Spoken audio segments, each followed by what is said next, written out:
Assalamualaikum warahmatullahi wabarakatuh. Salam sejahtera untuk kita semua. Senang bertemu dengan Anda lagi. Kali ini kita akan melanjutkan perkuliahan perancangan antarmuka dengan topik balancing, function, and passion. Oh iya, bagaimana keadaan Anda? Saya berharap Anda dalam keadaan sehat walafiat, tidak kurang suatu apapun, ya. Dan ingat, saat seperti ini Anda harus tetap menjaga kebugaran badan, ya, daya tahan tubuh dengan olahraga teratur, istirahat yang cukup, dan konsumsi makanan-makanan yang bergizi. Baik, kita mulai saja ya perkuliahan kita kali ini. Apakah Anda sudah siap? Yang di sana. Oke, sudah siap. Yang di situ sudah siap juga. Oke. Baik, kita langsung saja ke slide berikutnya. Ya, baik, kita mulai. Sebelum kita masuk ke dalam bahasan inti, mungkin kita bisa sekedar membahas sebuah pengantar di mana kita baru tahu kenapa kita mempelajari atau mengambil mata kuliah ini, ya, untuk para mahasiswa jurusan TIK. Ya, kita tahu ya bahwa user experience memainkan peran penting, ya. User experience memainkan peranan penting, ya, dalam mempengaruhi, ya, influencing, ya, software acceptance. Jadi pengaruh tingkat penerimaan sebuah perangkat lunak. Jadi perangkat lunak itu bisa diterima dengan baik oleh si user, oleh pengguna, atau tidak, itu dipengaruhi juga oleh user experience. Dari user experience tersebut berawal dari yang memang nanti bagaimana tampilannya, bagaimana user interface-nya, ya. Kenapa? Conversation message have their limits, ya. Percakapan, ya, pesan percakapan, maksudnya antar komputer dan user lewat user interface juga memiliki batas, ya. Ada batasnya. Sehingga design need to be comprehensible, predictable, and controllable. Jadi pesan yang dirancang, pesan yang didesain, ya, dalam hal ini secara keseluruhan desain yang harus kita siapkan harus bisa dapat dipahami, diprediksi, dan dapat dikontrol oleh siapa? Oleh user. Ya, kemudian juga layout, ya, information layout juga sangat penting, di mana harus menempatkan sebuah icon, di mana harus menempatkan sebuah objek tertentu, ya, bagian daripada user interface. Kemudian multi-window coordination, jadi apalagi yang multitasking, itu harus diatur juga, terkait dengan layout juga. Kemudian design for large, fast, high resolution color display. Jadi maksudnya desain untuk tampilan warna yang sangat besar, sangat beragam, ya, yang cepat, ingin cepat dan beresolusi tinggi. Nah, kurang lebih seperti itu yang harus kita pahami dalam merancang antarmuka, ya, tampilan. Ya, baik. Tadi kita atau topik perkuliahan kita kali ini adalah tentang function, ya, balancing, function, and passion. Jadi mencari keseimbangan antara fungsi dengan passion. Passion itu maksudnya di sini ada nilai artistik, keindahan, art, ya, tampilannya biar eye-catching, biar menarik. Tetapi jangan dilupakan juga masalah fungsi. Jangan sampai passion itu mempengaruhi atau mengalahkan fungsi. Jadi tampilannya indah segala macam, fungsinya tidak terjawab, fungsinya tidak terpenuhi. Tetapi kalau kita hanya mengandalkan fungsi saja, saat ini tidaklah cukup. Ya, karena apa? Karena user butuh sesuatu yang lain, yang lebih sifatnya manusiawi. Nah, di sini akan lihat passing of error message or diagnosis warning is critical. Ya, jadi frasa pesan kesalahan atau peringatan diagnostik ini sangat penting, ya, especially when dealing with novice. Ya, artinya terutama saat kita berurusan dengan para pemula, novice pemula. Maka jadi kita harus menghindari apa? Avoid impression that condemns user. Ya, jadi pesan yang sifatnya kayak angku yang menyalahkan atau mengutuk si usernya. Kemudian message that are too generic. Ya, misalkan word or syntax error apa? Errornya di mana gitu ya. Itu terlalu generik kalau memang ada pesan kesalahan. Ini terkait dengan error message, pesan kesalahan. Atau yang kadang-kadang message that are too obscure. Obscure itu maksudnya kurang jelas, kabur lah ya. Misalkan fuck FJJJ 00, aduh siapa yang mau coba ngapalin 00404 ya. Kemudian specificity, jadi khusus sekali. Nah, mungkin Anda bisa lihat tabel yang sebelah sini dengan saya. Nih, ya. Nah, itu ada dua, ya kan? Ada tabel sebelah kiri, ada tabel yang sebelah kanannya, yang maksudnya yang lebih baiknya. Kalau Anda melihat situ, ada pesan kesalahan yang ya imperious tone user gitu ya, kayak tadi, yang terlalu menjudge atau bahkan user, misalnya syntax error. Coba mungkin kita bisa menggunakan kalimat unmatched left parenthesis, illegal entry. Apa yang disalah mungkin? Ya mungkin bisa dengan pesan type paste letter, send, read, or drop gitu ya. Invalid data. Nah, invalid data itu terlalu general ya. Akan lebih spesifik lagi nanti mungkin. Kan kita sebenarnya tahu ya, ada kode error order tertentu, misalnya 404 gitu ya. Nah, itu lebih kan ada tuh keterangannya. Nah, itu dimunculkan saja.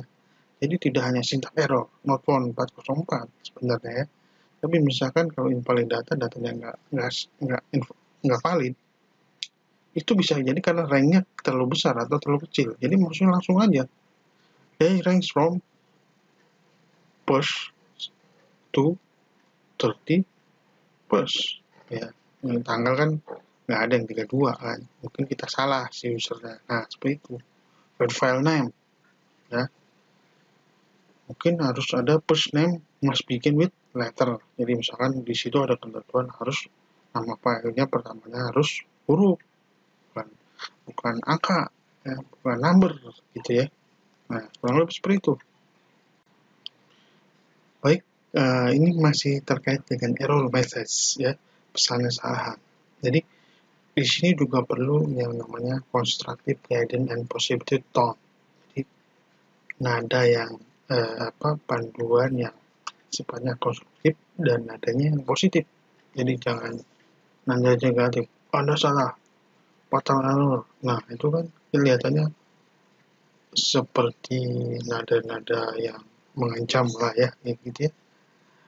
Kemudian terlalu negatif, jadi seolah-olah menyalahkan gitu ya. Nah, di sini harus dihindari seperti itu ya.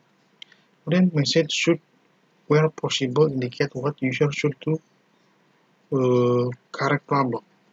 Jadi pesannya itu seharusnya ya gimana memungkinkan ya, harus menunjukkan apa yang harus dilakukan pengguna untuk memperbaiki ya permasalahan yang ada, problemnya ya. Kemudian unnecessary hostile message using violent terminologi can disrupt non-technical user. Ya, maksudnya pesan-pesan yang tidak diinginkan, ya, yang tidak perlu menggunakan misalkan terminologi yang sifatnya ya apa ya, violent, kekerasan, dapat mengganggu pengguna ya secara yang non teknikal, yang orang awam ya. Misalkan ya contohnya di sini udah dilihat kan ya, fatal error ya, run aborted, fatal error lagi, udah error fatal lagi, kemudian run aborted, catastrophic error, itu apa gitu, apa jadi error apa lagi gitu. Logit with operator, apa gitu logit with operator untuk pengguna awam ya. Ada beberapa term negatif seperti ilegal, error, invalid, bad ya. Ini seharusnya bisa dihilang atau paling tidak diminimalisir ya. Jadi kalau mungkin Anda bisa melihat di sini ya, nah itu ya, itu ada yang for better gitu ya, maksudnya itu yang lebih jelek lah, pesan kesalahan seperti itu, runtime error 217. Nah siapa user pengguna awam yang ngerti coba begitu? Mungkin akan lebih baik Anda menggunakan kalimat misalnya seperti virtual memory space consume, jadi udah kehabisan memorinya gitu, RAM-nya mungkin C, close some program and retry ya. Resource conflict bus 00, device 03, function 01. Siapa coba yang orang pengguna awam yang ngerti ya. Nah mungkin lebih baik itu menggunakan remove your compact flash card and restart ya. Network connection reverse, bisa jadi gantilah dengan misalkan your password was not recognized, please retype, kan enak tuh, please retype, ketik ulang lagi ya, bad that ya. Kemudian bisa aja mungkin ya tadi tanggalnya salah gitu ya, cobalah seperti itu.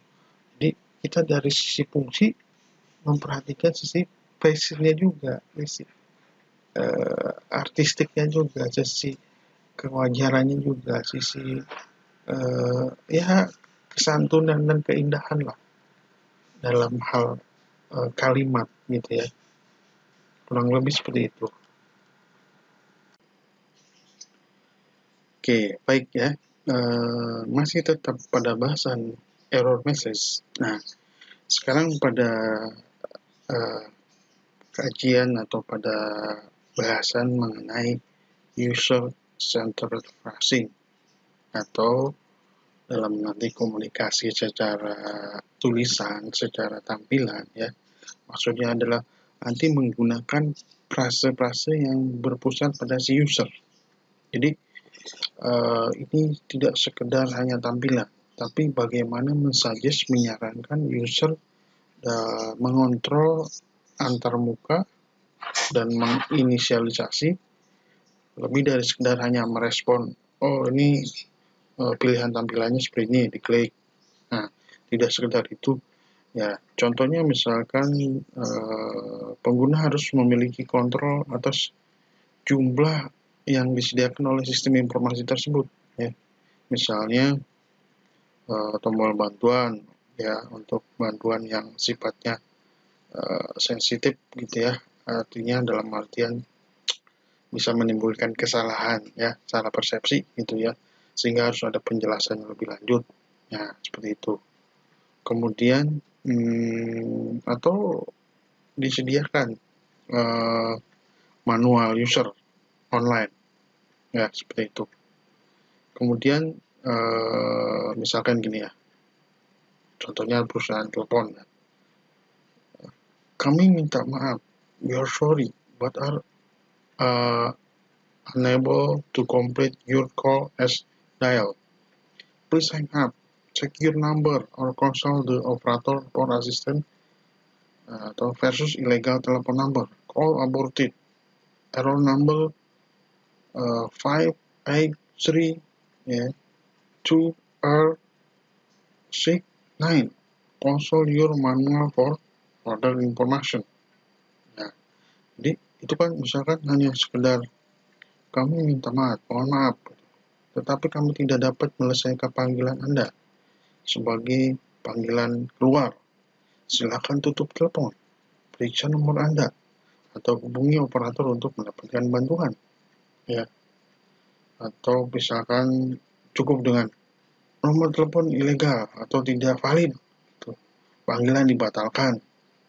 Nomor kesalahan 583 R6 gitu, 9.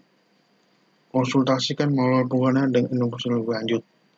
Jadi mungkin di atas lebih yang pertama, kalimat pertama lebih enak gitu, lebih manusiawi, lebih memfokuskan ke dalam si user itu. Sementara yang kedua, ilegal telepon number, ya, error number 583 sekian-sekian. Mana peduli gitu ya, mana ngerti juga user awam ya, yang tidak fasih, tidak sehari-harinya menggunakan saran aplikasi tersebut. Nah, kurang lebih seperti itu. Oke, ya, masih tetap di error message. Sekarang yaitu appropriate physical format. Ya, format physical yang sesuai lah ya. Use uppercase only message for brief serious warning. Ya. Jadi maksudnya apa? Ya, menggunakan uppercase huruf besar itu hanya untuk peringatan singkat dan yang pesan yang serius gitu. Jangan semua menggunakan huruf kapital terus gitu ya. Kemudian hindari code number ya, nomor kode. Ya, maksudnya langsung keluar 404 telepon gitu ya. Sebenarnya sih itu kurang bagus ya. Jika perlu sertakan di akhir pesan ya. Jadi ada penjelasannya gitu, walaupun mungkin kode tapi ada tambahannya lah ya. Kemudian memperdebatkan lokasi pesan yang terbaik di mana. Ya, bisa jadi mungkin dekat dengan yang ketika ada permasalahan, ada problem di situ, salah input atau apa ya. Kemudian ditempatkan pada posisi yang konsisten ya. Jadi di bawah layar gitu ya, misalnya agak sedikit ya, jadi tidak terlalu mengganggu nanti ya. Pesannya dapat gitu, error message-nya dapat, tapi tidak mengganggu daripada tampilan utamanya gitu ya. Jadi tidak mengaburkan informasi yang utamanya, relevannya gitu ya. Kemudian juga sinyal audio juga bisa bermanfaat juga, berguna juga. Misalkan ada tateng gitu kan, suka salah ya. Tetapi juga ada sesuatu yang kalau keseringan itu juga mungkin bisa orang malu gitu ya. Kita lagi pakai komputer kok bunyinya teng gitu kan. Bunyi yang menandakan itu error terus gitu, ngapain sih error terus, nggak bisa apa dia gitu. Nah gitu, jadi ini juga harus mungkin bisa dikontrol oleh volumenya tentunya ya. Seperti itu kurang lebih ya. Oke, jadi masih tetap di topik error message ya. Sekarang mengenai development of effective message ya, pengembangan pesan yang efektif. Nah, jadi salah satunya yaitu pesan seharusnya dievaluasi oleh beberapa orang dan diuji dengan peserta yang sesuai ya, jadi partisipan yang pas, yang sering makainya ya. Pesan seharusnya muncul dalam buku petunjuk dan diberikan visibilitas yang tinggi. Jadi maksudnya ada highlight-nya atau bisa kelihatan lah, maksudnya tidak hanya sekedar ada terus tapi kecil banget gitu tulisannya. Nah seperti itu. User may remember the one time when they had difficulty with a computer system rather than 20 time when everyone well. Ya, maksudnya apa? Pengguna mungkin ingat satu kali ketika mengalami kesulitan dengan sistem komputer daripada 20 kali ketika semua berjalan baik. Nah, ini wajar semua ya. Ini wajar lah ya. Ini sesuatu yang tidak mengenakan itu walaupun sekali itu akan diingat. Itu manusiawi sekali kan ya. Daripada sesuatu yang menyenangkan atau yang berjalan lancar udah 20 kali sementara yang nggak lancar 1 kali nih. Nah, pasti akan lebih mengingat yang nggak lancar nih, ya kan? Wah, ini kamu mengecewakan saya, baru mengecewakan sekali. Padahal dia memuaskan 20 kali gitu ya. Nah, kemudian increase attention to message design ya. Jadi rekomendasinya apa sebetulnya, memberi rekomendasi. Kemudian increase ya attention to message design. Jadi meningkatkan perhatian pada saat kita mendesain sebuah message pesan ya. Establish quality control dengan memantapkan kualitas ya, kontrol terhadap kualitas ya. Mengembangkan guideline, pedoman, panduan ya. Tadi kembangkan juga have positive tone ya, nada yang positif.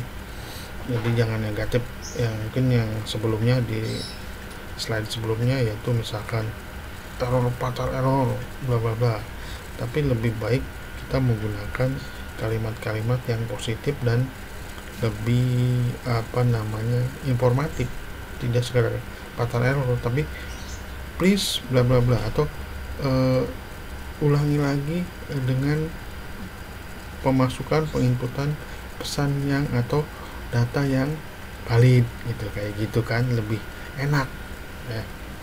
Kemudian be specific and address the problem in user term ya.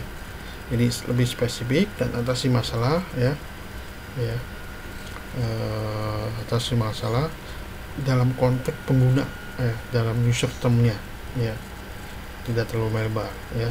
Kemudian place the user in control of the situation.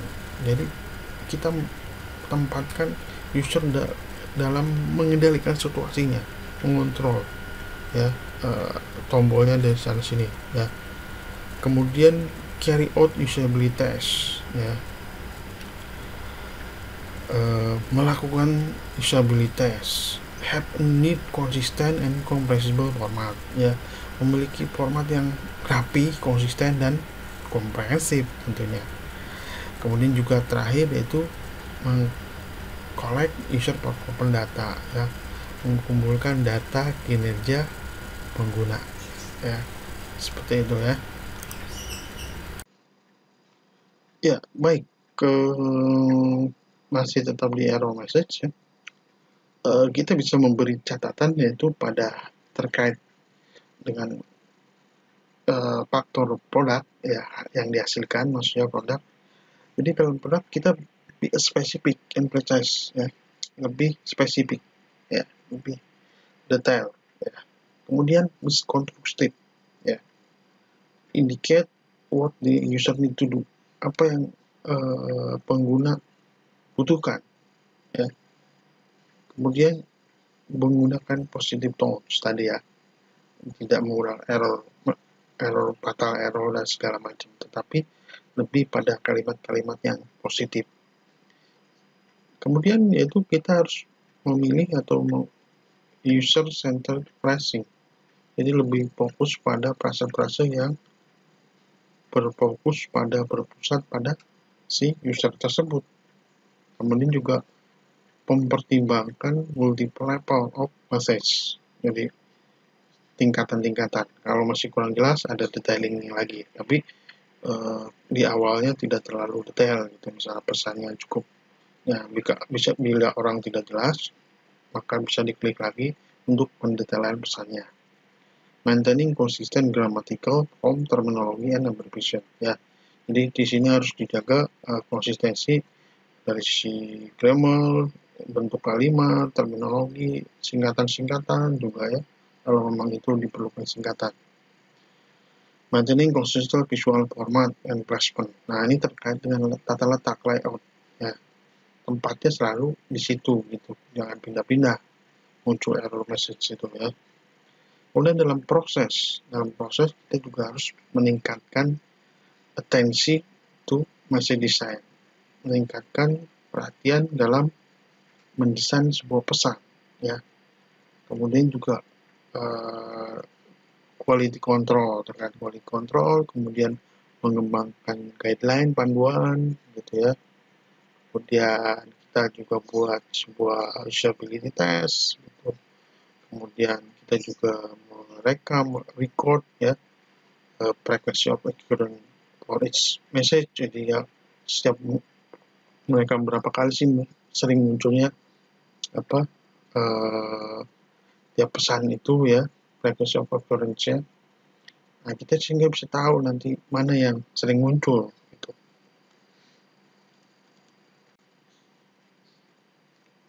Baik, sekarang tentang non-anthropomorphic design. Nah, mungkin bingung nih ya. Ada non-anthropomorphic design. Berarti secara logikanya ada anthropomorphic design. Nah, sekarang sebelum masuk lebih jauh, saya akan coba jelaskan apa itu non-anthropomorphic design.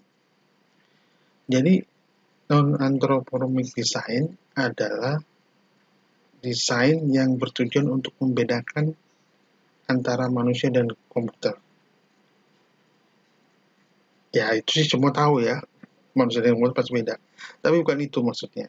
Anthropomorphic interface ini bisa juga membuat sebuah kesalahan gitu ya, mengakibatkan sebuah keresahan dan penurunan performa dari si user. Jadi kadang-kadang anthropomorphic interface juga mengalihkan perhatian si user juga. Jadi karena apa? Anthropomorphic berarti kebalikan dari non-anthropomorphic ya. Kalau tadi kan non-anthropomorphic ada desain yang membedakan antara manusia sebagai user dengan komputernya. Sementara ya anthropomorphic berarti tidak membedakan ya. Jadi anthropomorphic interface membuat kita terdistraksi ya. Anthropomorphic ada pengenalan ciri-ciri manusia pada benda mati. Jadi kalau tadi kan membedakan antara manusia dengan komputer non-anthropomorphic, sementara anthropomorphic adalah menyamakan, artinya pengenalan ciri-ciri manusia disamain gitu pada benda mati. Jadi dalam hal itu pada komputer yang bekerja seperti manusia, seolah-olah komputer itu sama dengan manusia ya, bekerja yang sama kayak manusia. Nah, mungkin agak masih bingung nih. Jadi contohnya gini ya. Contohnya misalkan untuk yang salah ya, dalam hal ini misalkan dalam sebuah message ya, saya akan menampilkan informasi saat kamu menekan start ya. Bahasa Inggrisnya atau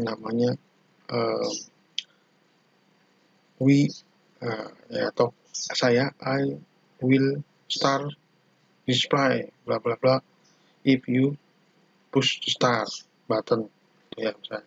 Jadi saya akan memulai atau saya akan menampilkan informasi saat kamu menekan tombol start. Nah, ini perhatikan kalimatnya. Nah, itu bukan non-anthropomorphic karena nanti seolah-olah ya di sini ada kata saya saat komputer merespon aksi pengguna. Sebaiknya gunakan kamu untuk menuntun pengguna atau user untuk ya tadi maunya menampilkan apa tadi, informasi tadi. Nah, jadi yang benar misalkan gimana? Jangan saya, tetapi kamu bisa memulai atau menampilkan informasi dengan menekan tombol start. Nah, gitu kan. Kalau tadi kan saya akan saya akan menampilkan informasi saat kamu menekan tombol start. Nah, sementara kalau untuk desain non-anthropomorphic harusnya begini nih.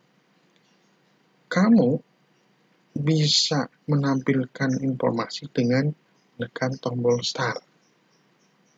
Perhatikan ya, beda ya. Atau gini, bisa juga begini. Untuk memulai atau untuk menampilkan informasi, tekan tombol start. Nah, ya.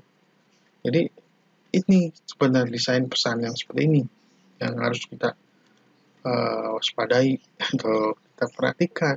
Ya.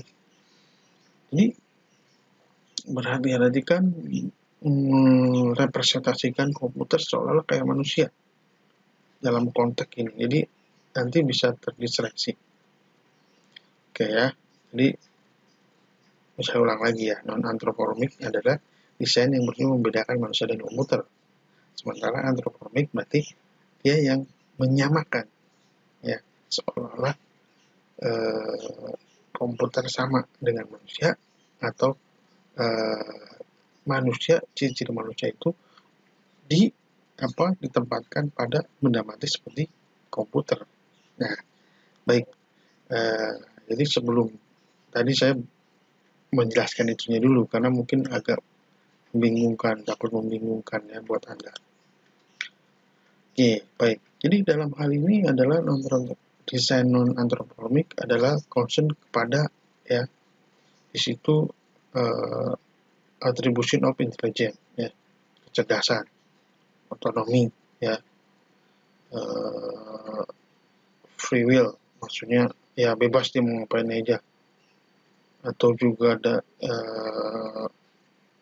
bagaimana nanti bisa jangan sampai membingungkan atau menyesatkan pengguna ya. Ini penting untuk memperjelas perbedaan antara orang dan komputer tadi yang gas tadi dalam konteks bahasa ya. User dan desain harus menerima tanggung jawab atas misuse ya, penyalahgunaan daripada komputer, salah persepsi tadi. Ya meskipun atraktif, menarik bagi sebagian orang, antarmuka anthropomorphic bisa menimbulkan sesuatu yang bermasalah pada orang lain gitu ya. Jadi nanti menggunakan komputer kayak seolah-olah ya secara psikologinya merasa bodoh lah gitu ya. Jadi komputer juga harus transparan dan mendukung konsentrasi pada tugas yang ada di situ. Kemudian mature teknologi di sini ya, teknologi yang matang harus menghindari rintangan ya, membuat obstacle of animation. Kemudian juga antarmuka juga dapat mengganggu pengguna. Misalkan apa coba? Karakter clipboard pada Microsoft mungkin pada tahun berapa ya, yang Office 97 atau apa, mungkin Anda belum sempat pakai yang ada paperclip tuh muncul kalau nggak anjing tuh di Microsoft Office ya. Memberikan tadinya membuat saran bantuan help gitu ya, tapi kadang-kadang ngejengkelin gitu munculnya ya. Jadi memang sih menghibur, tetapi banyak yang kesal gitu ya, karena begini keluar F1. Mungkin yang era-era seperti saya masih menggunakan versi 97 atau 2007 kali masih keluar itu yang gambar seperti itu. Jadi itu juga membuat destructive interference ya, gangguan. Kemudian kurangnya ekspresi emosional yang sesuai. Ya, baik, masih tetap di non-anthropomorphic design. Ya, kita lanjutkan lagi.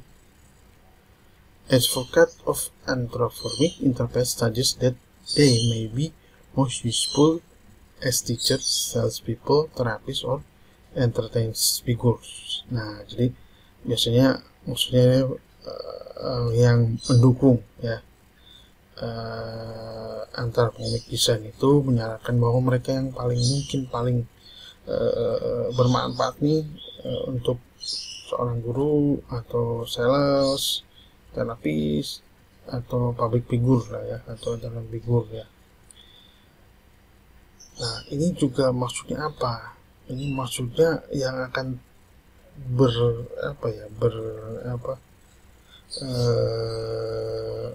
berkomunikasi ya lewat interface gitu ya. Nanti seolah-olah seperti dipersonifikasikan sebagai kayak seorang guru, kalau sales. Maksudnya gini loh. Di sini maksudnya nanti kalaupun ada sebuah tokoh ya yang di user interface seolah dia menjelaskan, itu akan lebih enak atau ditokohkan sebagai guru atau sales gitu kan. Biasanya mereka sering berkomunikasi dengan orang. Terapis itu kan bisa berkonsultasi gitu ya, atau entertainment figur ya. Jadi ini sebenarnya public figure ya. Jadi kalau mendeskripsikan gitu ya, ada kan tampilan-tampilan yang pakai avatar gitu ya. Avatarnya itu seorang mekanik misal. Kalau ini aplikasinya tentang sesuatu yang bidang teknis ya gitu, sangat teknisi. An alternative design is to present human author of package ya, through pre-recorded audio or video. Jadi maksudnya desain alternatif lainnya adalah menghadirkan human author ya, human author yaitu ya pembuat atau pengintegrasikan elemen multimedia sih ya, paket-paket multimedia, entah itu melalui atau elemen audio atau video yang sebelumnya direkam. Kemudian juga terkait dengan guidelines, pedoman. Jadi di sini be cautious ya, berhati-hati ya dalam menghadirkan komputer sebagai manusia. Maksudnya apa tadi? Ya seolah sisi manusia itu dipersonifikasikan ke dalam komputer gitu ya. Yang tadi saya jadi Anda kayak gitu, sebaiknya seperti itu ya. Kemudian juga ya desain yang kompresibel ya, yang kompresif, predictable ya, dapat diprediksi dan dapat dikontrol ya. Kemudian use appropriate human for introduction or guides. Gunakan maksudnya tokoh figur manusia yang tepat untuk perkenalan atau panduan. Jadi misalnya gini, di panduan ya seolah-olah ya mari kita terlebih dahulu membaca informasi ini dulu. Nah misalnya kan ada avatarnya tuh. Nah ini yang pas gitu. Nanti tadi makanya yang pas tuh biasanya kayak seolah-olah di guru, ada sales, ada konsultan, terapis, atau tokoh-tokoh yang hibur, entertain gitu ya. Jadi biar menarik, jangan yang guru pekerja kasar gitu, atau karateka gitu, orangnya serem nantinya ya. Kemudian kalau memang pakai kartun ya, gunakan karakter kartun dalam permainan atau perangkat lunak perangkat lunak buat anak-anak. Jadi kalaupun ada panduan yang sifatnya ada manusianya gitu, mempersonifikasi ya. Kalau untuk games ya boleh pakai kartun tuh ya, atau software yang memang ditujukan untuk anak-anak. Tapi kalau untuk yang formal itu sebaiknya dihindari ya. Saya juga pernah menggunakan itu. Jadi saya pernah mungkin tahun 2000 berapa, saya lupa, 2010 ya, 10 tahun yang lalu, udah lama, membuat desain paket multimedia untuk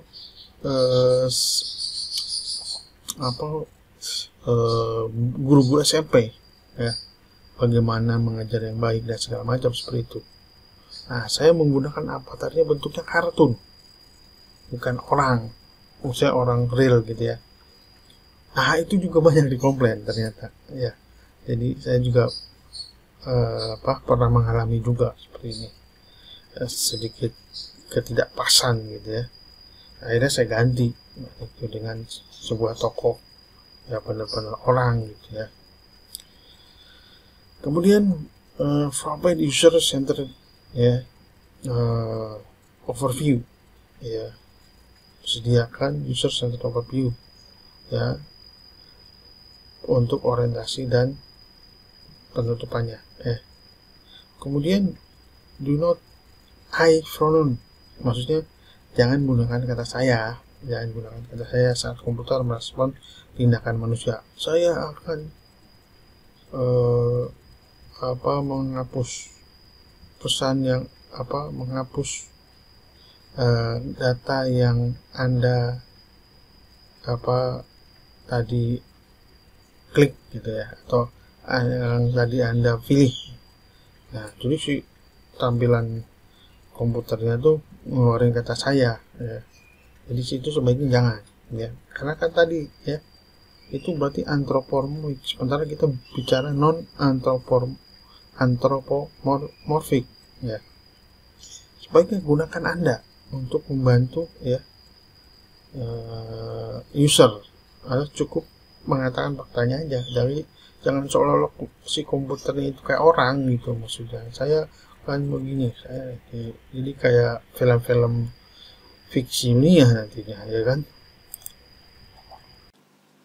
Oke, setelah tadi membahas masalah error message, ini kita akan membahas mengenai display design ya, rancangan tampilan. Nah, desain tampilan ya, desain tampilan yang efektif itu harusnya menyediakan semua data yang diperlukan dalam urutan yang tepat. Jadi urutan yang tepat untuk ya melaksanakan task tersebut, tugas tersebut ya. Nah, di sini menurut Mullett and Shannon ya, kategori prinsip-prinsip desain berdasarkan Mullett dan Shannon yaitu elegance and simplicity ya, anggun, elegan ya, dan simplicity, sederhana, kesederhanaan, unity ya, unity sesuatu yang menyerap kesatuan, refinement, ada suatu kehalusan, dan fitness, pas, cocok. Jadi bukan fitness bugar, tapi ketepatan, fitness, jadi cocok gitu ya. Kemudian skala, kontras, proporsi, clarity itu kejelasan ya, harmoni ya, keselarasan. Ini bukan harmoni yang tempat bakso ya. Aktivitas, kemudian selain itu ada restraint pengekangan, dikendalikan gitu maksudnya ya. Organisasi dan struktur visual, selain itu ya kita juga dengan harus melihat juga organisasi dan struktur visualnya dengan adanya pengelompokan ya, kemudian antara relationship ya, dan balance, keseimbangan. Nah, organisasi struktur visual ini kita telah membuktikan bahwa lebih memudahkan ya, lebih memudahkan. Pernah ingat yang materi kita kuliah sebelumnya yang mengetes memori? Masih ingat kan ya? Ya.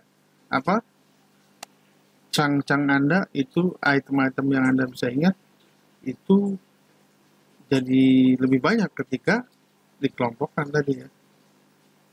Ada hubungan, relationship gitu ya. Kemudian modul and program ya. Nah, harus fokus, adanya fleksibilitas, kemudian aplikasi yang konsisten. Nah, ini ya. Kemudian Untuk masalah image and representation, ya, gambar dan representasinya itu dikelompokkan immediacy, kedekatan, ya, pengelompokan juga ini sebenarnya, ya, umum, secara general seperti apa, terus kekompakan, cohesiveness, ya, dan characterization, ya, karakterisasi.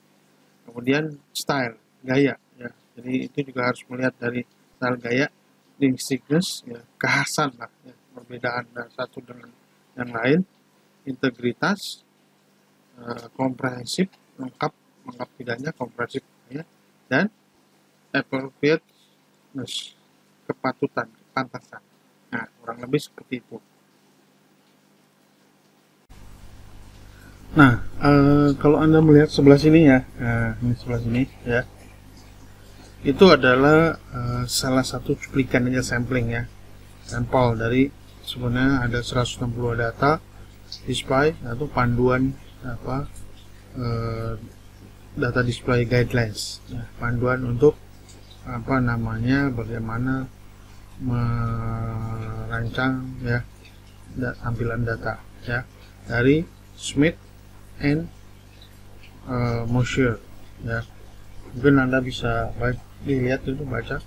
Ensure that any data that user need at any step in transaction sequence are availability for display. Jadi di situ ensure yang memastikan semua data yang dibutuhkan dan semua langkah-langkah transaksi urutannya seperti apa itu tersedia dalam tampilannya di step demi stepnya ya. Display data to user indirectly usable form. Jadi tampilan data ya menampilkan ya ke user itu langsung menggunakan form-form yang sudah ada, yang sudah bisa langsung digunakan. Jadi tidak perlu si user itu harus mengkonversi lagi misalkan datanya. Ya, kalau kita misalkan familiar dengan ukuran matriks cm ya jangan pakai data inch, feet gitu ya. Nah maksudnya gitu, itu kan harus mengkonversi 1 feet berapa senti. Nah itu kan bikin kerjaan lagi. Maintaining a consistent format for any particular type of data display from one display to another. Jadi konsistensi di sini, format konsistensinya harus sama dari tipe bagian data yang satu ke data yang lain. Kemudian use short simple sentence, gunakan kalimat yang pendek, singkat, ya, simple, sederhana ya. Menggunakan affirmative assessment dan jadi lebih pada ke kalimat-kalimat statement afirmatif pertanyaan daripada negatif statement, ya lebih ke positif ya. Adopt logical principle with to order list ya. Nah di situ ada macam-macam. Ensure that label are sufficient close ya. Anda mungkin left justify column, jadi rata kiri dulu ya, nanti rata kiri kanan, tapi memang ada juga yang harus rata kanan, misalkan untuk tampilan yang pengguna di tengah negara-negara Timur Tengah ya, kan dia kan dari kanan ke kiri ya. Label each page is multi-page ya, jadi ada label tiap page-nya ya. Kemudian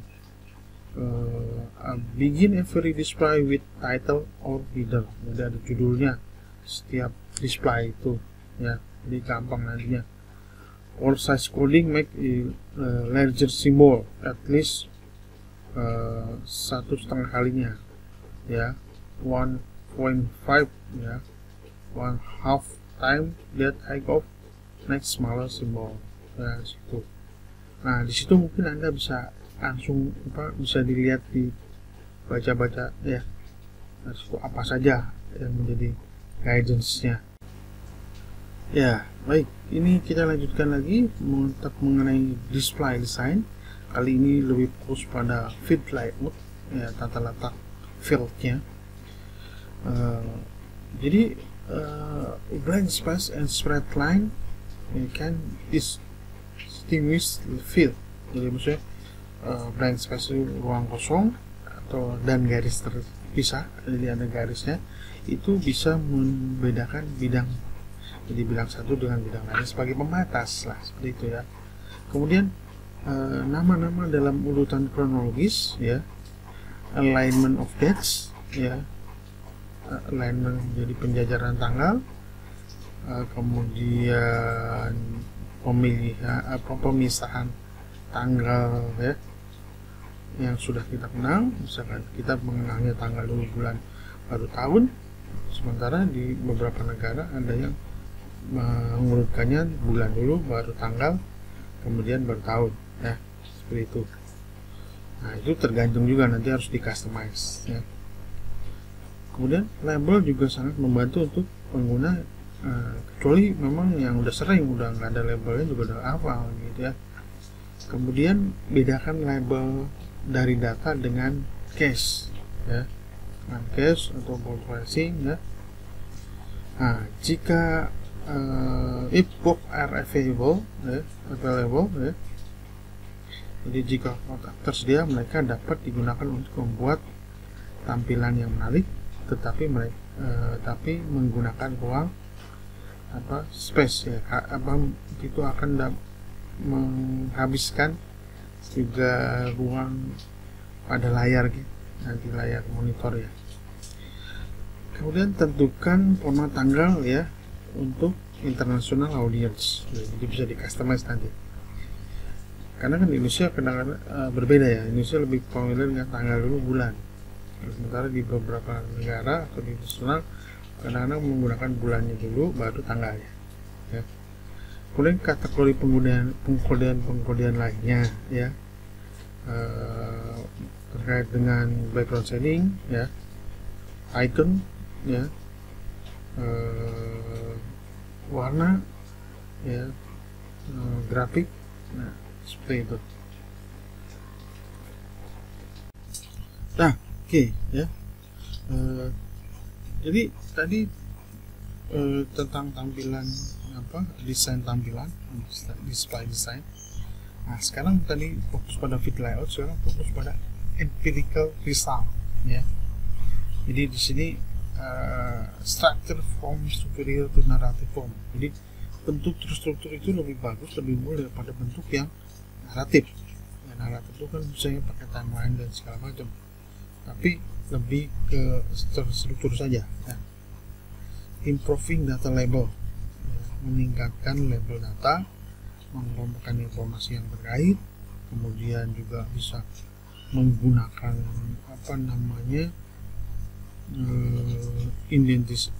indentasi ya, agak menjorok ke bawah menjorok ke dalam ya, atau underline garis bawah ya, garis bawah. Kemudian lining numeric value ya, menjelaskan nilai numerik. Itu misalkan biasanya kan lebih enak katanya kanan kalau numerik, karena bisa kelihatan oh ini ribuan, ini jutaan gitu ya. Menghilangkan karakter asing, apa ini yang tidak dikenal ya. Kemudian juga ini ya, maksudnya meningkatkan karakter asing yang tidak dikenali, itu nanti juga akan meningkatkan kinerja. Jadi orang usernya tuh nggak mikirin apa sih itu gitu, jadi nggak terlalu terdistract lah ya, akan meningkatkan kinerja ya, kinerja ya. Kemudian waktu kinerja meningkat dengan tampilan yang lebih sedikit ya,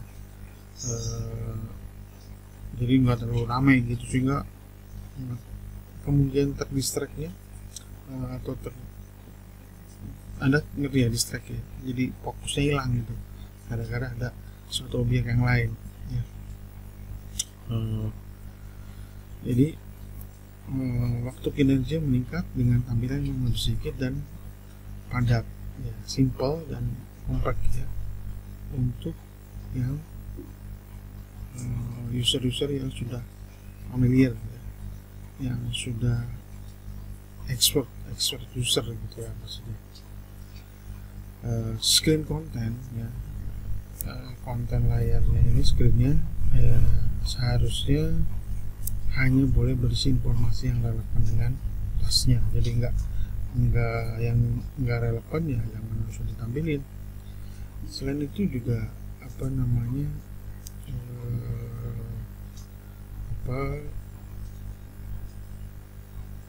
yang tidak relevan gitu ya dengan tugasnya, lokasinya, strukturnya, terminologi ya di seluruh display ya. Display yang paling penting. Kemudian sequence of display ya, urutan tampilan ya, seharusnya harus serupa, sama semua ya, di seluruh sistem untuk tugas yang serupa. Jadi maksudnya ya kalau shape ya semua seperti itu gitu ya, ikonnya sama di scan ya, jadi nggak beda-beda di tiap tampilan. Oke, baik ya. Hal lain yaitu berkait dengan display complexity matrix ya. Jadi meskipun knowledge daripada user ya, maksudnya knowledge tentang tugas dan kemampuan user adalah kunci untuk mendesain tampilan layar yang efektif. Nah, kita juga memerlukan metrik kompleksitas layar yang objektif dan otomatisasi adalah alat bantu ya, alat bantu yang menarik lah. Tulis bukan nulis maksudnya, namanya sih tulis. Di tahun 97 nah, dia mengembangkan 4 metrik ya, 4 task independent metric for alpha numeric display. Jadi pertama adalah overall density. Jadi density itu kepadatan. Jadi jarang-jarang nggak item-item visualnya ya. Overall density ya, kepadatan secara total, secara overall. Kemudian local density sebagian ya, parsial lokal ya. Kemudian ada grouping, pengelompokan. Kemudian kompleksitas atau layout complexity ya. Nah itu kurang lebih seperti itu ya. Baik, kita lanjutkan mengenai display design. Sears di tahun 1993 telah mengembangkan yang namanya sebuah task dependent metric ya, yang disebut dengan layout appropriateness ya. Jadi fungsinya untuk menilai apakah spatial layout ini selaras atau sesuai dengan user task-nya, kira-kira begitu. Nah, mungkin Anda bisa lihat ya di sini sebelah sini gambarnya ya. Nah, itu ada sebenarnya sama informasinya gitu ya, Flamingo, cuma layoutnya misalkan dia drawing satu urutannya dia ke bawah ya, satu baris tapi ke bawah drawing fixture, stationary, color gitu ya. Sementara ada juga yang lebar ya, tapi save dan cancel tetap di sebelah kanan.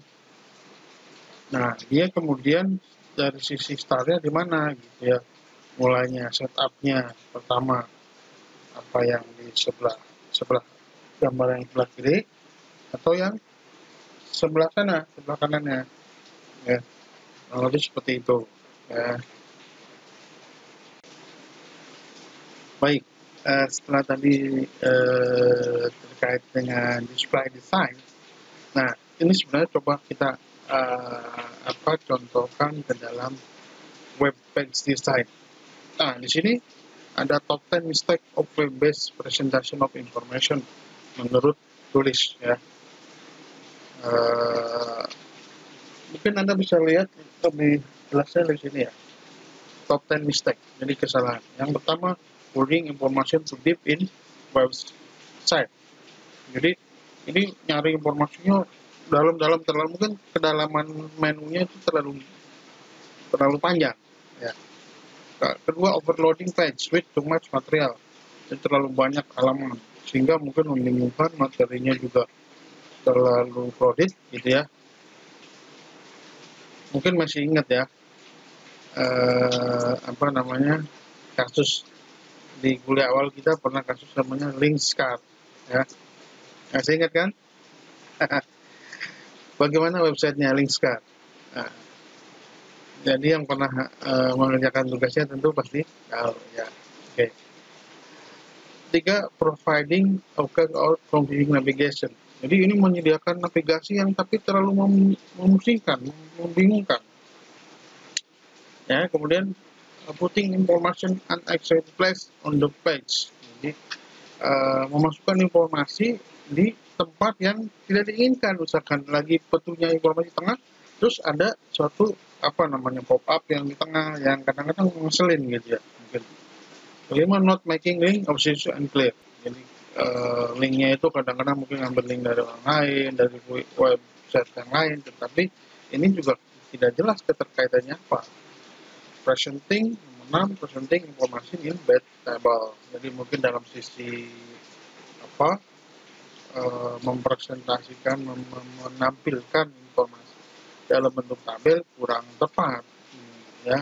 Jadi antara atas sumbu X, sumbu Y-nya untuk tabel mungkin membingungkan ya. Kemudian text so small that many user cannot read. Jadi terlalu kecil ya, apalagi yang sudah sepuh-sepuh gitu kan.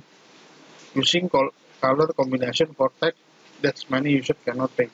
Jadi membuat warna-warni ceritanya, mungkin biar lebih hidup ini berwarna gitu, seperti itu. Tapi terlalu banyak warna juga mata kita terlalu lelah, cepat lelah. Jadi nggak semua apalagi warna-warna yang terlalu tajam gitu, terlalu banyak warna tajam. Yang 8, using bad form. Jadi ini mata kuliah ketika topik bahasan yang menu itu kita kan udah membahas ya, menu mana ada pom-pom, ada radio button, ada checklist. Nah ini mungkin pom-pom menu jenis itu yang salah ya. Anda masih mengandalkan semua menu untuk jenis kelamin aja masih harus mengetik gitu, input tag pom gitu ya, padahal itu kan bisa pakai radio button. Kemudian hiding or not providing feature that could be helped. Jadi itu hiding itu maksudnya tersembunyi ya, tapi bisa jadi bukan tersembunyi, emang nggak ada, not providing itu yang dapat membantu menolong si user itu, help-nya atau penjelasannya segala macam seperti itu ya.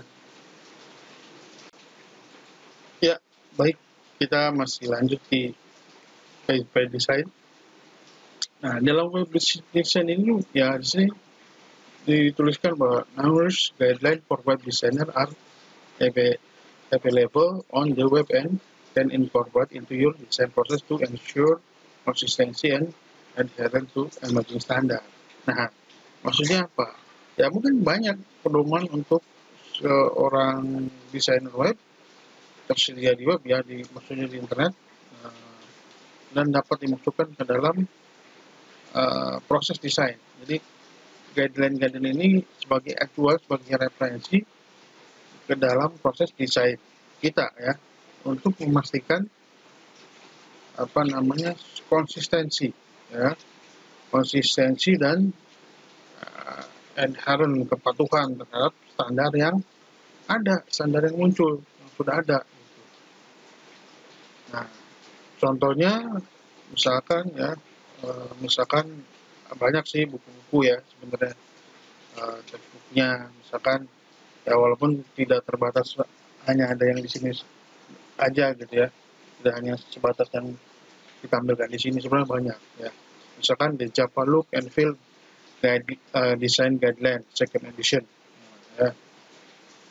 Sun Web Design, itu the National Cancer Institute Research Based Web Design and Disability Guidelines. Nah mungkin bingung ya, National Cancer Institute ngurusin web juga gitu. Tapi ini sebenarnya penting juga, misalkan informasi yang mau disampaikan Institut Kanker Nasional, ya National Cancer Institute ini misalnya, dalam bentuk web, sehingga ini benar-benar harus jelas, harus bisa dimengerti. Nah, jadi tidak hanya sekedar ngurusin kesehatan di kanker ya, tapi informasi kesehatannya gitu, sehingga kan bisa dipahami semua masyarakat, semua orang umum gitu ya. Kemudian The World Wide Web Consortium, nah, itu ada ya macam-macam bukunya. Jadi ya Anda bisa lihatlah di situ ya. Dan kemudian ada banyak situs web yang membahas desain web. Di antaranya dibuat sebagai penyerta sebuah buku, misalkan web 2.0, how to design guide, ya, Han 2008 ya. Web blogger itu ada killer site ya, itu sebenarnya banyak lah, Anda bisa cari referensinya ya di internet sekarang ya. Nah, baik, Anda mungkin bisa lihat yang sebelah sini, gambar sini. Nah, itu merupakan contoh saja bahwa apa dalam sebuah web ya, mengintegrasikan beberapa elemen. Di situ ada gambar, ada sebuah masih geografis, spasial ya. Sebelah sana juga ada teksnya, kemudian ada ikonnya, ada gambarnya. Nah, ini jadi kemudian penempatannya juga, tata letaknya, layoutnya, ya, diperhatikan juga di situ. Oke, baik, kita beralih pada tadi web design, sekarang window design.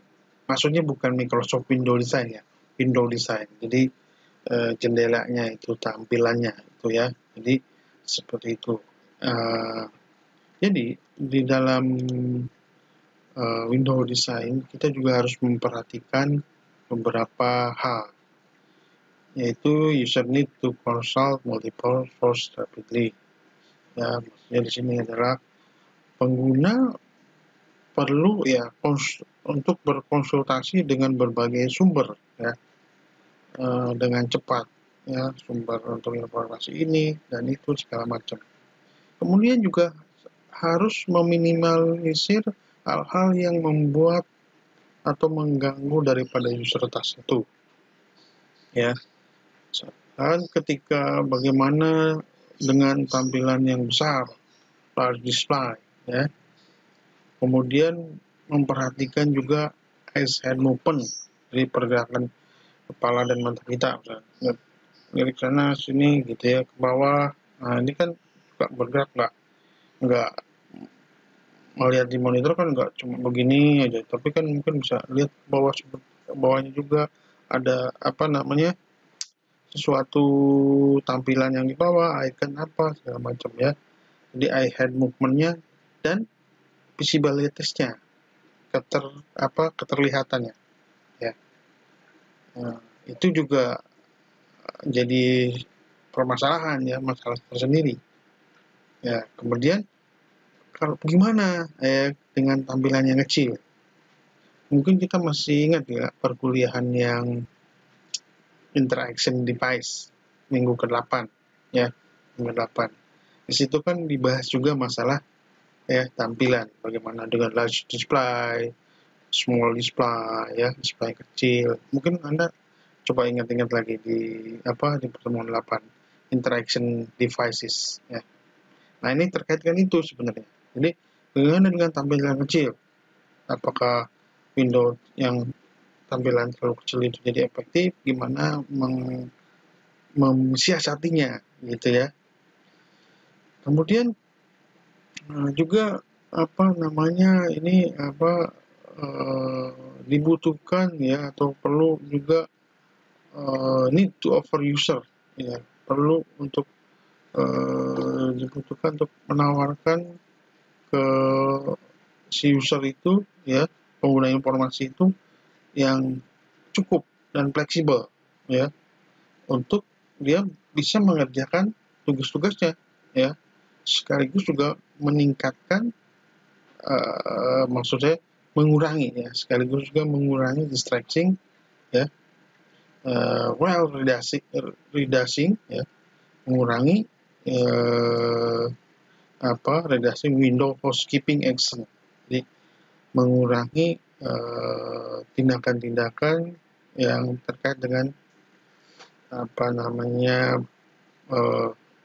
tetap menjaga windownya tetap terlihat dengan jelas ya. Kemudian distressing clutter ya, suatu gangguan ya. Nah, dan tadi ya head movement, gerakan kepala juga. Dengan nanti ketika di sana dia harus ngeklik terus ada informasi lanjutannya ada di kiri, habis di kiri ada di kanan bawah nanti kiri atas. Jadi sehingga kepala kita pasti banyak bergerak, capek gitu ya. Nah, kemudian juga opening, closing, moving ya, pembukaan bisa buka dan tutup, atau kita berpindah, bergerak, changing size, mengubah ukuran ya. Itu juga tadi itu yang membuka, menutup, drag, changing size, yang mengubah ukuran juga menghabiskan waktu ya. Menghabiskan waktu ya, manipulating window instead of task ya. Jadi menghabiskan waktu ya untuk hal-hal tadi ya, memanipulasi informasi tadi ya, membuka, menutup, mengubah ukuran, itu kan manipulasi ya. Jadi manipulasi itu dalam istilah teknik dan IT itu sesuatu hal yang netral, bukan manipulasi itu kesannya negatif gitu ya. Sehingga di sini dapat juga menerapkan strategi manipulasi langsung ya, direct manipulation. Nah, masih ingat kan mata kuliah pada topik pembahasan sebelum UTS, yaitu direct manipulation. Nah, ya kan, sebelum UTS ya, direct manipulation. Kemudian room form window macro that enable user to specific action on several window at once ya. Jadi room itu nanti bisa juga dalam bentuk makro yang memungkinkan si user untuk menentukan tindakan pada beberapa window ya, sekaligus gitu secara bersamaan.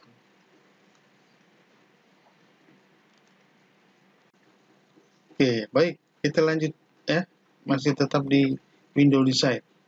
Nah, di sini ada juga hal terkait dengan coordinating multiple windows di operating system Microsoft Windows atau yang lain sebetulnya ya, Mac segala macam itu kan sekarang bisa multitasking. Anda bisa ambil ngetik, buka ini, buka PowerPoint, satunya buka Word, kopas dari Word-nya ke PowerPoint, gitu. Biasanya begitu. Bisa juga begitu, nanti di edit dikit. Nah, itu kan kerjanya nggak buka satu, bisa dua ya. Jadi artinya window-nya paling nggak itu udah ada dua tuh, multiple window.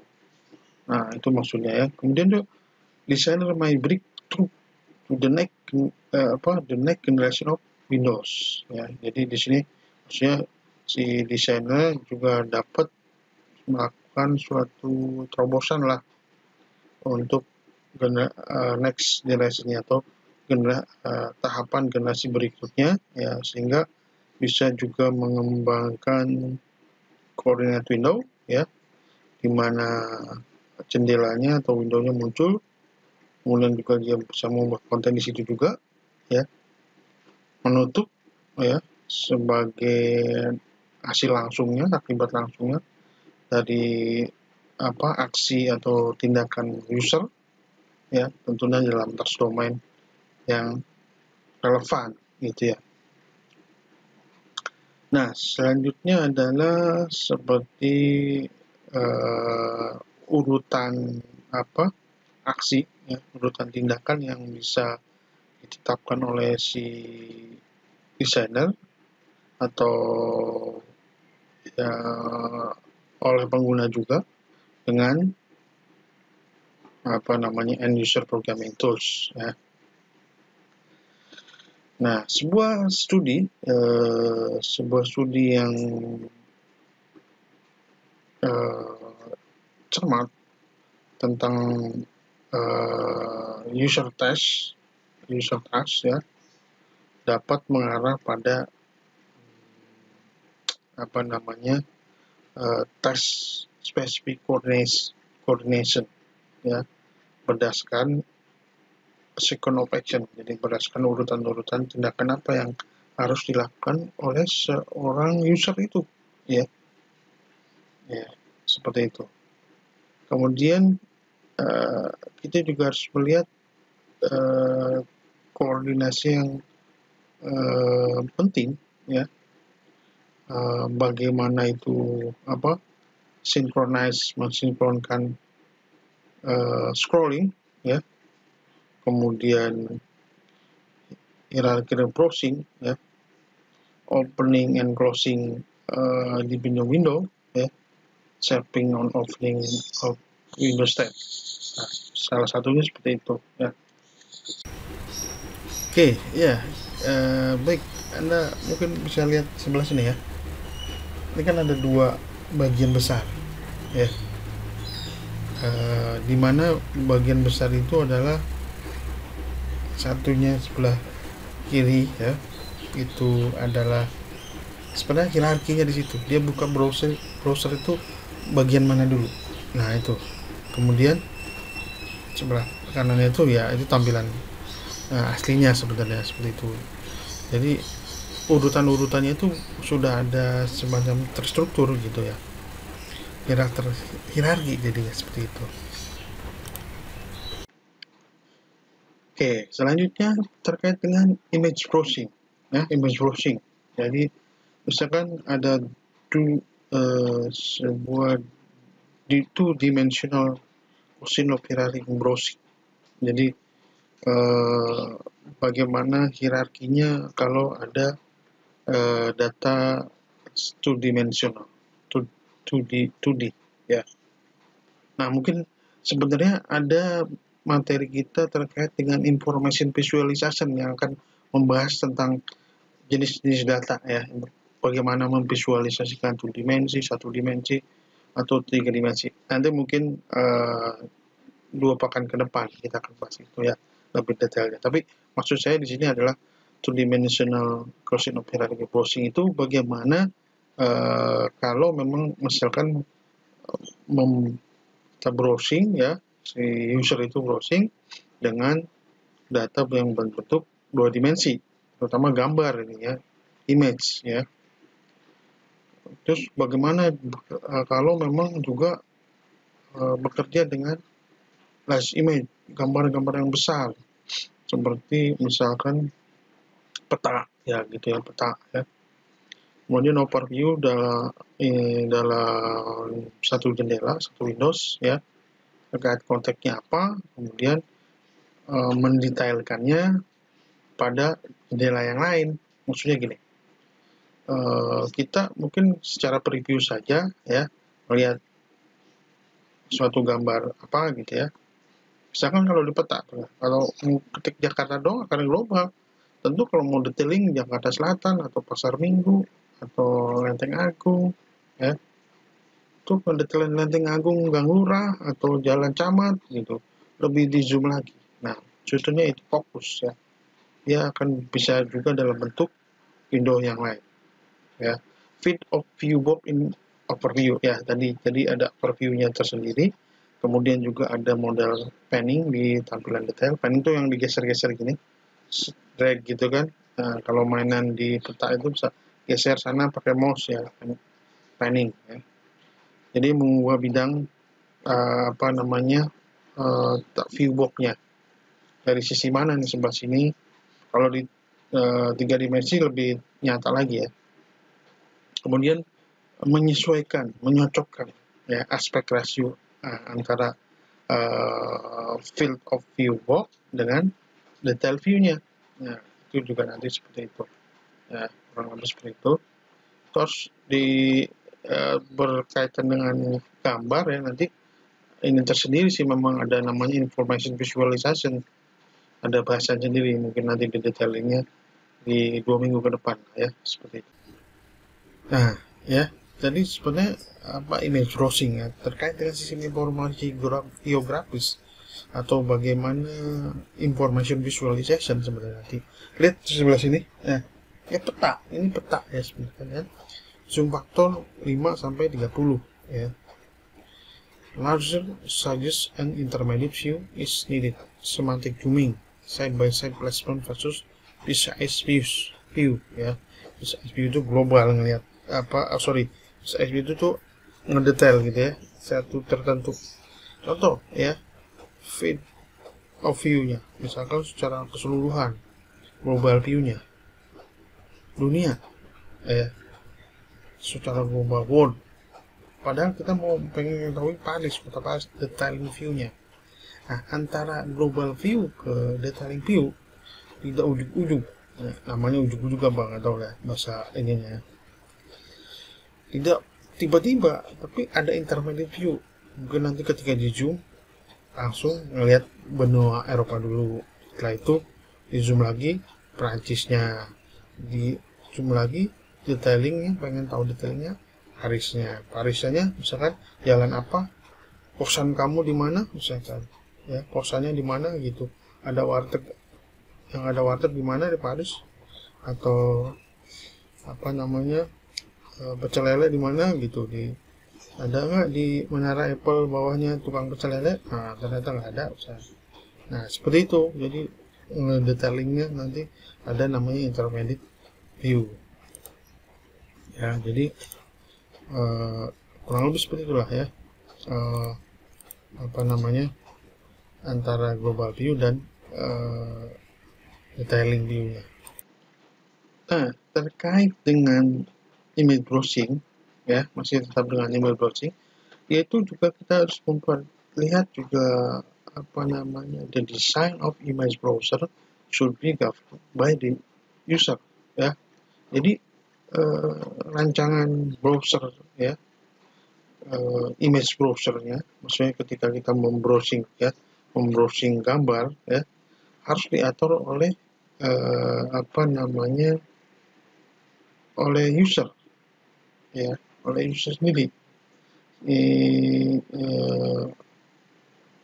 Bagaimana diatur oleh user task-nya gitu, yang itu bisa diklasifikasikan sebagai berikut. Ada apa namanya, 5 ya di sini.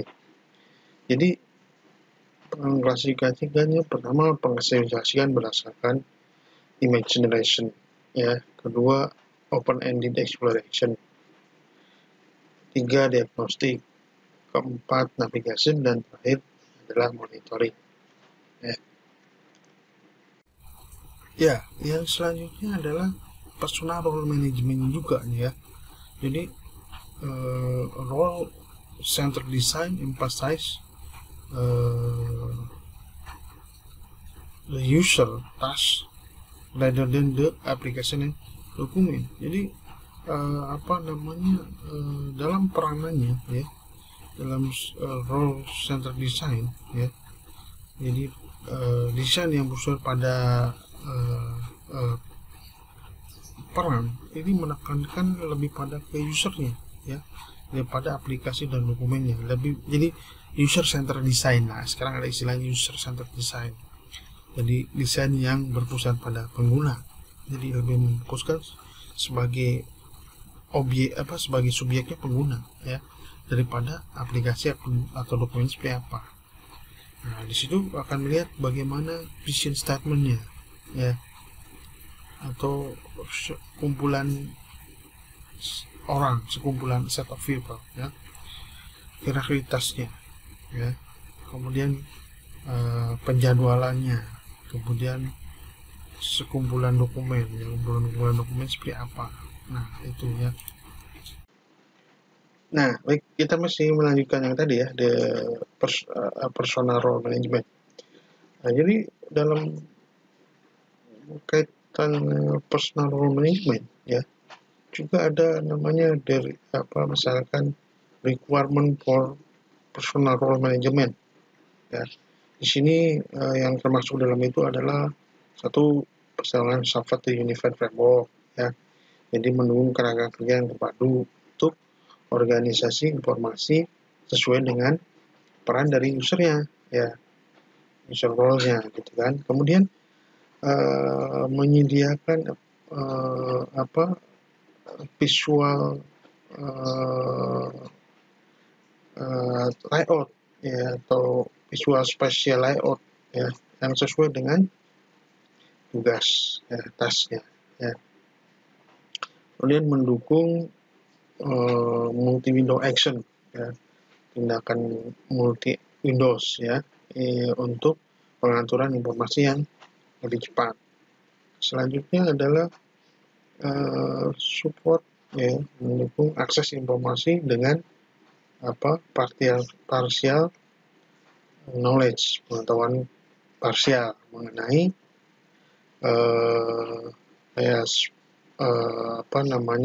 atribut dan hubungan nominal, spasial, temporal, dan visualnya ya, maksudnya dengan informasi lainnya lah ya. Kemudian low path switching and resolution among roles. Jadi dia bisa mengizinkan pengalihan dan pengembalian dengan cepat di antara peran-peran itu ya. Kemudian free user cognitive ya, sumber daya kognitif pengguna yang bebas untuk bekerja pada tindakan domain tugasnya. Maksudnya domain tugasnya secara kognitif ya, secara kognitif. Kemudian selanjutnya adalah yang terakhir, user screen space efficient and productively. Jadi menggunakan screen space ya, ruang layar secara efisien dan produktif untuk ya mensupport tugas-tugas dia gitu, penggunaannya. Oke ya. Tadi bicara dengan window design, sekarang kita beralih ke warna, color ya. Karena dengan warna kita bisa dapat satu ya, shoot or strike the eyes, bisa menenangkan atau malah sebaliknya ya, strike itu memukul ya, nonjok itu ibaratnya, bukan berarti nonjok fisik begini ya, tapi dengan warna itu kadang-kadang orang jadi kaget gitu ya, terlalu ngejrenggot gitu. Nah, itu maksudnya strike the eyes ya. Kemudian juga add action to uninteresting display ya, menambahkan action ke tampilan yang tidak menarik. Tadinya mungkin nggak menarik, kita kasih warna jadi lebih berwarna ya, lebih menarik misalnya. Kemudian facilitate subtle discrimination in the complex display ya, ini memfasilitasi perbedaan ya, discrimination secara halus dalam tampilan yang kompleks ya. Emphasize, jadi menekankan organisasi informasi yang logis. Kemudian draw attention to warning ya, menarik perhatian ya pada informasi yang sifatnya itu peringatan ya. Biasanya merah ya warnanya ya kan, nggak mungkin pakai warna-warna soft untuk sebuah warning. Evoke strong emotional reaction of joy, excitement, fear, and anger. Jadi membangkitkan reaksi emosional ya, dari gembira ya, kemudian ya, enjoy gitu ya, kemudian ketakutan atau kemarahan. Itu juga bisa representasikan dengan warna ya, karena warna bisa mewakili kesan psikologis sebenarnya ya. Mungkin yang dari teknik multimedia digital sudah mempelajari ini ya di desain komunikasi visual. Mungkin bagi yang di teknik informatika atau itu paling ya dapat sedikit lah dari pengantar multimedia yang dari Prodi TMJ juga seperti itu. Nah, kita lanjutkan mengenai warna juga, masih tatanan warna.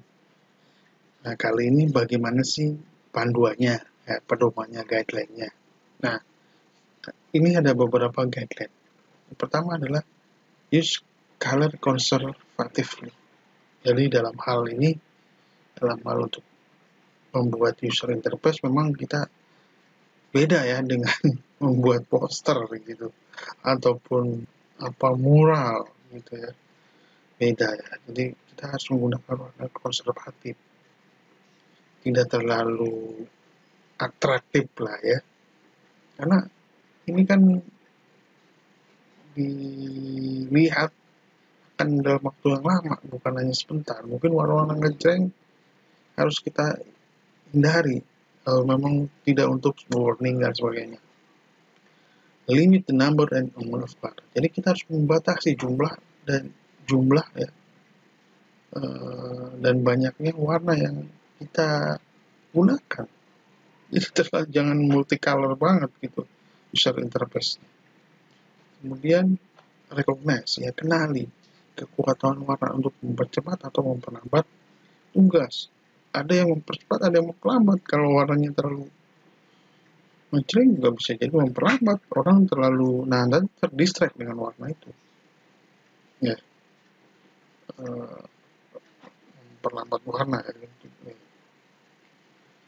Kemudian color coding ya, color coding should be support task ya. Jadi begini maksud saya, ini saya juga pernah mengalami kasus begini. Saya dan Anda ketika bilang biru, besok kamu atau kita menggunakan untuk sisinya warna biru ya. Nah, coba deh dengan kelompok kamu aja.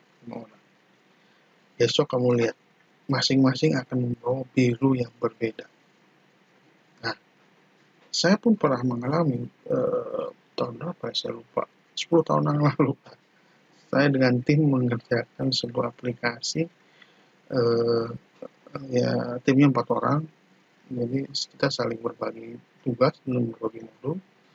Minggu depan kita meeting lagi, ternyata setelah kita menggunakan warna biru, beda semua. Nah, ini kita harus menggunakan kode warna.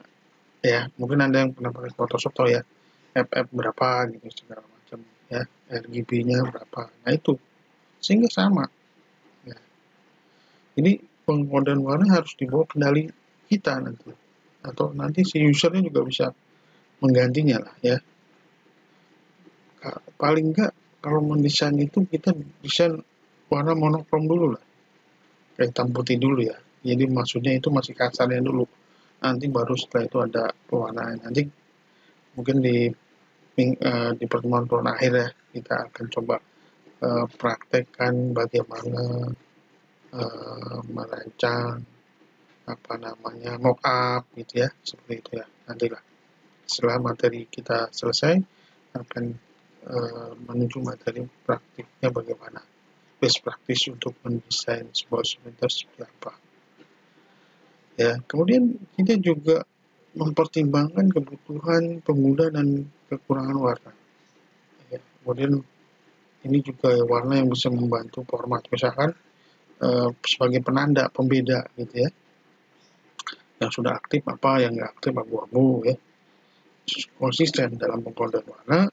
Kemudian kita juga harus waspada terhadap common expectation ya, dengan color pairing juga, pasangan warna ini dipasangkan harus dengan ini nggak matching dengan ini, putih harus dengan merah. Nah, itu nanti banyak juga permasalahan atau perdebatan ya. Jadi gunakan perubahan warna untuk menunjukkan perubahan status. Contohnya apa? Yang kalau udah diklik warnanya beda. Nah, itu salah satu contohnya ya. Kemudian gunakan warna dalam tampilan grafik untuk kepadatan informasi yang lebih besar. Maksudnya apa dalam grafik? Dibedain warnanya. Misalkan ini grafik peningkatan apalah produksi pada bulan Mei. Sementara bulan Aprilnya pakai biru, Mei-nya pakai merah gitu. Atau nanti ininya pakai hijau, beda-beda pakai bulan Juninya. Nah, itu maksudnya ya, tampilan grafik. Kalau memang datanya banyak gitu, sehingga nanti membedakan susah kalau nggak pakai warna. Nah, baik. Tadi yang saya jelaskan sebenarnya semua tertera di sini. Ya. Daftar di sini. Guideline for using color, ya. Jadi panduan untuk penggunaan warna. Tadi yang menggunakan konservatif, ya kan. Kemudian menggunakan coding, pengkodean warna. Di sini juga ada, ya. Anda bisa bacalah di sini, ya. Nanti keep color coding under user control, ya. Benefit of using color, ya. Di situ ada keuntungan atau kegunaan dari penggunaan warna, atau dangers of using color yang di bawah ini. Nah, ya. Jadi color padding cause problem. Jadi harus matchingin gitu ya. Nah, jadi kurang lebih sih seperti itu ya. Sampai ke urusan printing or conversion itu ada media. Kadang-kadang warna yang muncul di monitor dengan yang di print kadang-kadang beda, ya kan? Mungkin pernah mengalami itu. Nah, seperti itu ya. Jadi, nah, oke ya. Sepertinya kita sudah membahas banyak mengenai bagaimana balancing function and passion. Bagaimana kita menyeimbangkan antara sisi fungsi dan sisi passion. Yang memang kalau kita mengejar fungsi saja, ya berjalan, tetapi kurang indah lah, kurang estetik lah, kurang menarik lah. Antar muka yang kita buat, ya. Jadi, tapi kita mengejar passion saja juga mungkin tidak bijak, karena bisa jadi itu malah mengganggu fungsi utamanya. Maka daripada itu kita harus bisa menyeimbangkan antara fungsi-fungsi atau fitur nanti yang ada dengan ya tadi passionnya tadi, ya, sisi indahnya, sisi artistik dari sisi warna tadi ya, bagaimana layout ya. Mungkin masih ada beberapa hal yang masih mengganjal di Anda ya, karena materinya cukup lumayan banyak ya. Selanjutnya materi kita kali ini, Anda tidak sadar sudah hampir lebih dari 90 menit ya. 90 berapa? Hampir mendekati 100 menit kalau itu kita telah bahas tadi ya tanpa sadar.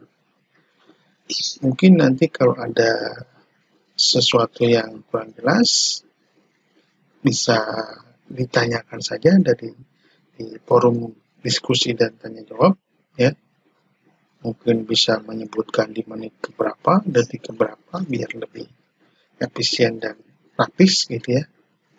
Jadi di situ coba kita jawab ya. Oke. Akhir kata ya, saya mohon maaf bila ada kekurangan.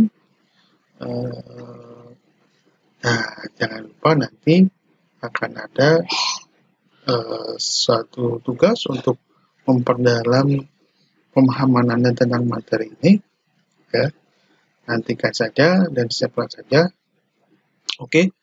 Akhirul kata, wassalamualaikum warahmatullahi wabarakatuh. Terima kasih.